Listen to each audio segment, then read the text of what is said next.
Danas nam je na red za recenziju došao jedan od najprodavanijih seruma sa retinolom, a to je L'Orealov Revitalift serum sa 0,2% čistog retinola. Radi se o serumu koji dolazi u staklenoj luksuznoj bočici sa pipetom, koji je divne svilenkaste teksture, parfimisan i zaista odaje utisak jednog high-end proizvoda po relativno pristupačnoj ceni od 1900 dinara, na akcijama, verujem, i jeftinije. Međutim, iako se radi o izuzetno efikasnom proizvodu, on je formulisan i sa alkoholom i sa parfemom, tako da nije namenjen osobama sa osetljivom kožom. Iz sličnog cenovnog ranga, bez alkohola i parfema, a i slične efikasnosti, možete naći Geek & Gorgeous Again 5 serum ili The Ordinary Emulsiju sa retinolom.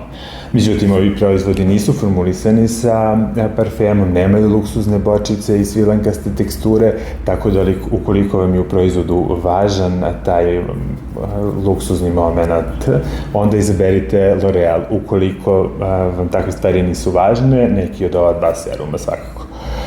Takođe bih uporedio ovaj serum po sastavu i efikasnosti sa La Rocheovim serumom sa 0,1% retinola i sa Vichyjevim novim serumom sa 0,2% čistog retinola, koji su po sastavu vrlo slični, samim tim i po efektu, međutim, L'Oreal je značajno jeftiniji od ova dva proizvoda, tako da možete fino i uštedeti.